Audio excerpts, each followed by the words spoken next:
Interesting. So she's not going to find the info about the medicine, because we already have the medicine.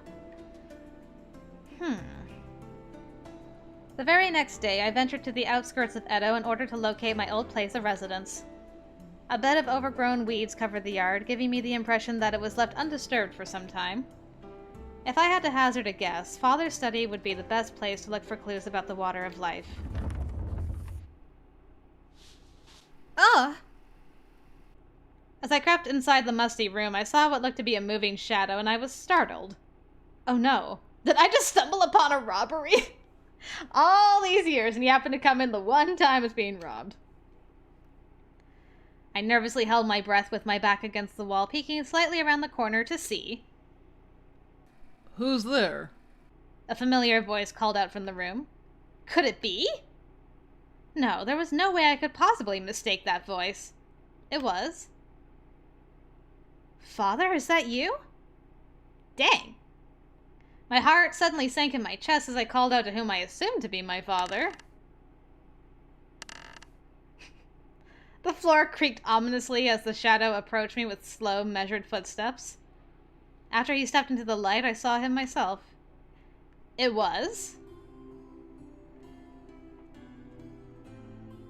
Dang, really? Really? Right off the bat? We're just gonna run into Dad right now? Right.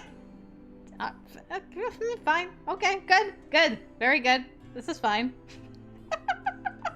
Unexpected, but fine. Chizuru! What a long time it has been, my child. My, and how beautifully you have grown. There stood my own flesh and blood. Not really. A wave of nostalgia crashed over me. Father!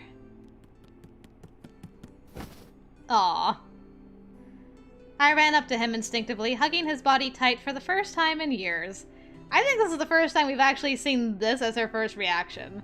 Usually when she runs into her dad, she's like, if I didn't know better about him, I would have ran into his arms immediately. But because I know what he's done, I'm like, Dad, how could you?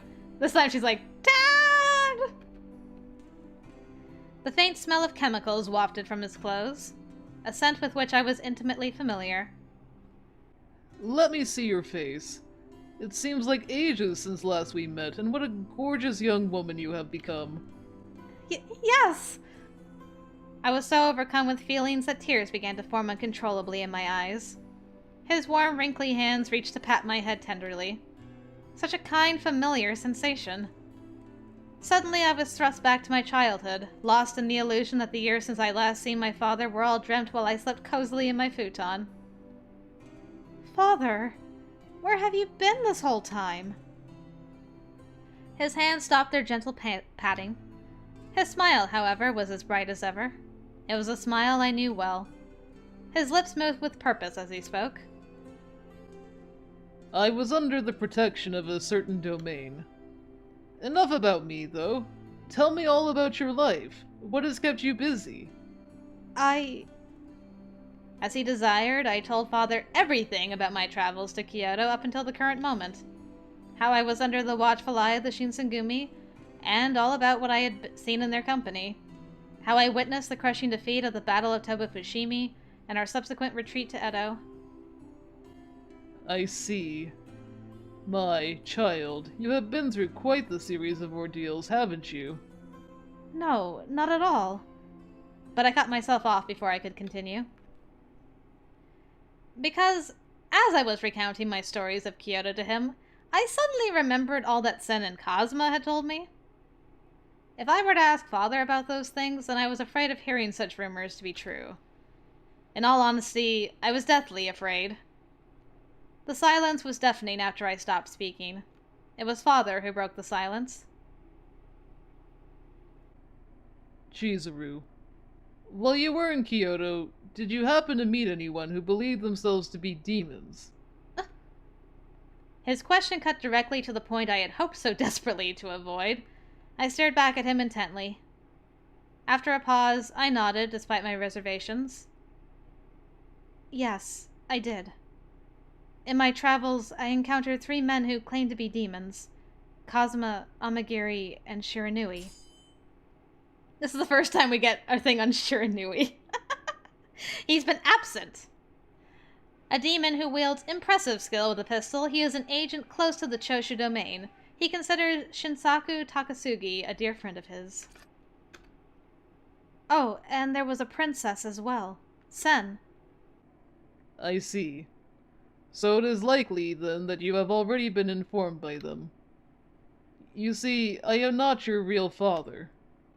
His sudden confession rendered me speechless. This man wasn't my real father.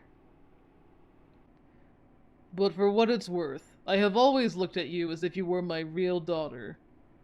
Rather, I raised you more preciously than I ever could a true daughter. The reason being... His tone suddenly dropped, losing all pretense, and I sensed a darkness within him. Feeling something to be off, I looked at him quietly.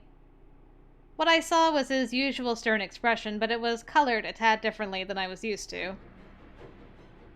Oh, dang! You set this up? With Chikage? Man, arranged marriage, Dad, how could you? Reason being, you are to become Lord Kazuma's wife. You are precious because together we will restore our clan to glory, a legacy to be shared with your children. Father? Lord Kazuma's wife? Oh my goodness. Madame Kazuma, can't you just see it? Madame Kazuma, his little wife. Oh, I had to. Did my ears deceive me? Did Father just refer to me as Lord Kazuma's wife? At first, I believed myself to be speaking to my father, but now this person to whom I was speaking seemed to be someone else entirely. Had Father always smirked so creepily?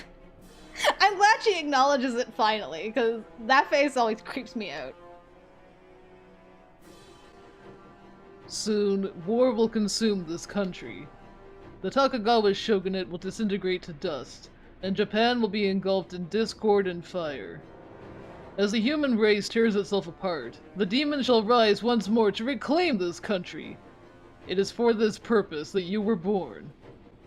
Madness burned in Father's eyes as he made his grand proclamation. In this moment, I was reminded of something. There was a question I had asked him at the beginning of our unanticipated reunion. Father, where have you been all this time? Silence. A silence so thick I could hear my heartbeat. Father's lips curled into a malicious grin before he muttered under his breath. As I told you, I have been under the protection of a certain domain. A domain that is certain to rule this country once the Tokugawa shogunate crumbles at last. The Satsuma domain. Well, a haunting chill shot down the length of my spine, and I backed away steadily from Father. This man was not my father. He may look just like him. I was unsure of what had happened to him since, but I knew this much. He was a changed man. Now come, child! You will serve as Lord Kazuma's bride, who is destined to rule this new demon kingdom. No! I hastily pushed Father aside and I sprinted for the exit out of the house. Book it, girl. I have to escape by any means necessary. Whatever happened to change my father was still unknown to me. At the moment, I had no inclination to believe that he could possibly entertain a rational conversation. Fair. Until then, I'll have to return to headquarters. Just then. There you are, Chizuru. There is no need to behave so petulantly. How? From what I remember, he was far behind me inside of the house. How in the world could he have just appeared? Petulant children deserve their punishment. Oh, dang. You been doing the whole demon transformation thing, too? Father's eyes flashed a brilliant shade of gold. What was going on? That bald head. Those horns. It's too much. Now, you are going to come with me, Chizuru. Together we will forge a new world with Lord Kazuma. Something sharp began to split from beneath Father's forehead. It was the same inhuman horn that I had seen emerge from Amagiri's forehead all that time ago. Why? I was stunned in disbelief at what I was seeing. Unworldly was the only word I could conjure. Everything else, it seemed, was useless. This horn does not make you uncomfortable, does it? Though I suppose I could not blame you. It is a pity that, although demon blood courses through my veins, my strength pales in comparison to Lord Cosmo's. I have become so tainted by the human world that my body has regressed from its true potential. However, thanks to the water of life, my body has successfully reinvigorated its demonic power. So you've taken it now. Interesting. What say you? Quite the dashing look, I would say. Water of life? Don't tell me you... If my ears weren't playing tricks on me, then Father truly drank the water of life of his own accord. Enough. Join me, Chizuru. And with you beside me, we shall forge a new paradise befitting all demons with Lord Cosmo. Father, who by this point barely resembled himself, let alone a human, snatched at my wrists. No! I made a feeble attempt to swat his hand away, but he was much too strong for me to reject. Somebody, please! Anybody, please help me! I need a bean! Ah! That's my boy! Thank you! I'm like, where's my bean? I need a bean! Oh, thank goodness. Yukimura, duck! That voice! I ducked reflexively, just as I was told. Whew. Then I heard the chilling sound of flesh being split open by the cold hiss of steel. Shock. What the? Father's eyes widened angrily, and he rancorously turned his back to see his attacker. Before him stood. Tell me, why have you left the compounds without permission? Saito! Why are you here? I expected this to be the only location within Edo to which you could reasonably go. Saito stared back at me sternly, shaking his head before turning to face my father. Sorry, I was here to try and help you. Stay back. I shall deal with Kodo. But... I will not repeat myself. Oh. His tone stung harshly, and without question I stepped back as he suggested. All I could ask was, would he be alright? Saito possessed the strength and ability of a fury, but this battle would take place in sunlight. He's going up against a doctor. He'll be fine. How boorish of you to interrupt the reunion of a father with his daughter. I forgot about his Wolverine hands. Good grief. Father let out a languid sigh before clutching what sounded like metal within his pocket. Ugh. Then a silver twinkle glimmered in his hand. It was a handful of scalpels. Father fit them between each of his knuckles, and he began to shout maniacally. As you wish! A perfect opportunity for you to marvel at my wondrous abilities obtained via the water of life! As his voice bellowed loudly, Father shifted his feet into a fighting stance before whipping 8 scalpels towards Saito. Ugh. Each scalpel was easily deflected by Saito with a swift flick of his katana. Then... Saito darted closely around my father to slash at his exposed shoulders. Nice. Ah! Both shoulders spewed ribbons of crimson blood that splattered across the bed of weeds below.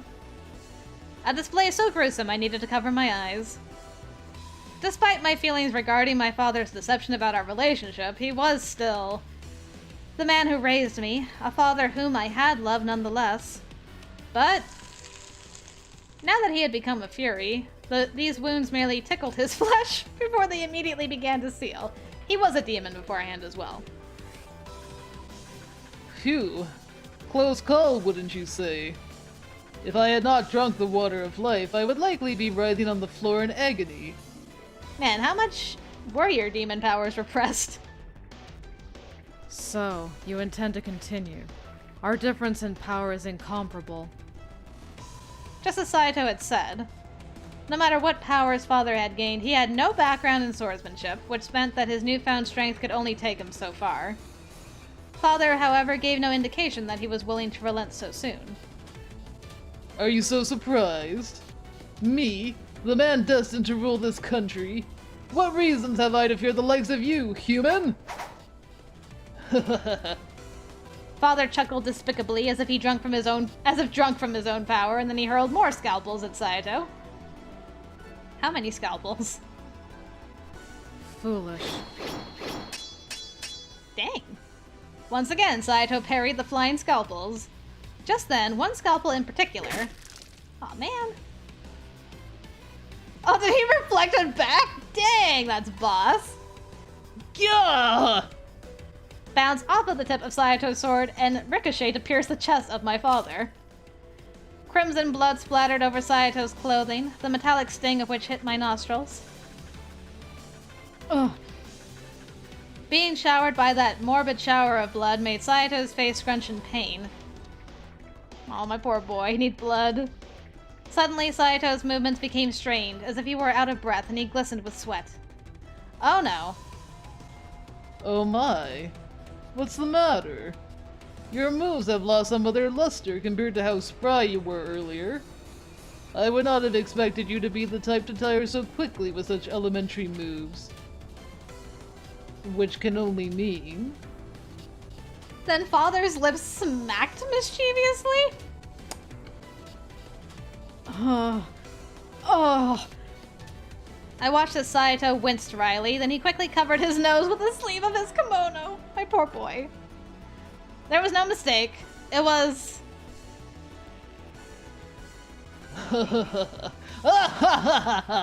I see! You too have become a fury, is that right? Another evil laugh echoed from Father's booming voice, and he drove a scalpel into his right arm. Oh no. Blood began to ooze slowly from the stab wound. Ugh. Although he himself had sustained no injuries, Saito clutched at his body with a warped facial expression. Come on, Boo! What now? You are quite thirsty for blood, are you not? Does it not intrigue you to learn just how warm, how succulent the taste of blood can be? Ugh. Oh. With each heavy breath, Saito stepped backwards, hoping to distance himself from Father's blood. However, the scent had already done its work, and temptation had already begun trickling into Saito's frame of mind. His fingers could barely keep their grasp on the katana, which shook nervously. Come on, Boo! Come on, Boo! Just run! Run with me out of here, please! Like Father said, Saito seemed exhausted, and his moves reflected that. He couldn't subdue Father like this. Ah, is something the matter? You do not look like yourself! Huh. Father smirked with glee, glancing at Saito to aim another scalpel before throwing it. Oh no! Gah! Solace, whatever of it existed, was taken in Saito's speedy healing abilities, but it did little to soothe the sharp throb of a well-aimed stab wound. Oh! Saito winced as thick viscous? I think it's viscous streams of blood formed around the wound. Mustering whatever willpower he could, Saito dug his heels into the ground, pointing his blade at Father. Battling under direct sunlight was enough of an arduous task for Saito, as the harsh rays burned the surface of Saito's pale skin. But Saito preserved, albeit desperately, to fight. Where did such inspiring strength come from? Quite foolish of you to drink the water of life, especially as a meek little human. It is no surprise that humans are pitifully fragile compared to us demons. Even with your temporary edge gained by the serum, your mind will submit to its depraved instincts soon. And then finally, you will be little more than a beast whose sole purpose is to prey on innocent humans. I commend you for choosing such a distasteful path, however foolish it may be. No! So, what would become of Saito? If all was as Father stated, was Saito destined to become a wretched monster that feeds on the weak and the helpless? So, what do you think? Terribly tragic, don't you agree? I imagine it must be destroying you inside. Now that you have consumed the serum, your life as a human is forfeit. No longer will you be able to enjoy the trivial, peaceful pleasures befitting the sad lives of humans. My life is none of your concern. Never have I wished for peace. The first lesson in crossing swords is to embrace death openly. If fear too were embraced as such, then the path of the sword would have been long since abandoned. Just how long do you expect to keep this charade? Very well. I suppose it is time to put your theory to the test. Father drew another scalpel from his sleeve pocket. I remember from earlier in Sayato's route, way back when. Always have faith in the bean. Never doubt the bean. If I were to act rashly, it would only serve as a detriment to Saito. For now, I could only keep faith in his abilities. Then a sudden visitor chimed in. Kodo, wait. What? From the distance came a father that startled From the distance came a voice that startled Father, freezing him in place. I knew this voice. It was... Whoa! Hi, Amagiri! I was not expecting you, actually. But it makes sense that you would be here. Why are you here, old man? Have I not told you time and time again not to act without permission? Lord Amagiri. Return at once. If Kazuma discovers that you visited this place, then there will surely be consequences for you to suffer. However, that man over there has drunk the water of life and become a fury. I believed it to be of the utmost importance to handle him, lest he become a nuisance for us in the future. It is best for us to finish him while we can. I am here under direct orders from Kazuma to escort you back. However, I will repeat myself once more. Return. Amagiri's tone was biting, and he glanced sharply at Saito, who had still been panting in quick breaths. Whether or not it is of our accord, this man will likely fall victim to his condition soon enough. Because he is a human. Because he is a fury. And besides, Kodo, if it comes to Kazuma's attention that you have needlessly provoked your daughter, I doubt he will show you any mercy, even if you raised her. Dang. Thanks, Kazuma. Ugh. Rather contemptuously, Father gazed at Amagiri as if on the cusp of a sharp retort, but he said nothing. Eventually, Amagiri nodded, and the two of them vanished into thin smoke into the mist. I mean, like thin smoke into the mist with the wind. Saito let out a heavy sigh, showing relief as he sheathed his sword back into its scabbard. My poor boy, he made it. Oh. Saito, are you all right? Worry not. Explain your reasons for leaving the compounds. Oh, I like that she left without permission, her dad left without permission, and they both got scolded by two different... He got scolded by Amagiri, and we're getting scolded by Saito. Oh, that's too funny. Oh, If it were not me who had come here, but rather Kazuma, there is no doubt that you would have been taken. For what reason do you believe I maintain my vigilance, even during daylight hours? Saito's tone was cold, and I felt myself cower nervously from his implicit questioning. I apologize for causing you trouble. Unnecessary. Instead of apologizing, explain to me your reasoning. Well, at first I contemplated how best to tell Saito, but... I came here searching for clues on how to suppress the side effects that come with the Fury transformation. Why? Had Sanon directed an order to you for his research? No! It's just... You looked like you had been suffering in so much pain, Saito, and I wanted to help. Did I? This response came unexpectedly to Saito. He's like, how did you read my face again? Aww. That's my boy. Fret no longer. I feel no pain. But just now! You looked like you were in pain when Father's blood sprayed on you earlier. If what you suggest were true, to what end is it any of your business? It has everything to do with me. I mean, the reason you even have to suffer the consequences of being a Fury is because of me. I unconsciously tapped my Kodachi tied to my hip. If I recall correctly, as we were leaving Osaka, Saito purposefully handed my Kodachi back to me. That's what happened. He indicated that if I were to use the sword with intent, that I would have his respect. But now all Saito could bear to do around me was avoid my line of sight. The compounds are currently unattended. Your business here is finished, I presume? Let us return. Oh! I turned to get one last look at my childhood home, but... afraid to cause even more trouble, I rushed to follow behind Saito, who'd already begun to saunter away. Just then... oh man, are we doing the whole bloodlust thing now? Ugh! Saito? Saito collapsed to his knees, and I sprinted up to him worriedly. Oh, boy, wow. Enough! If I remain still, this will pass soon. No!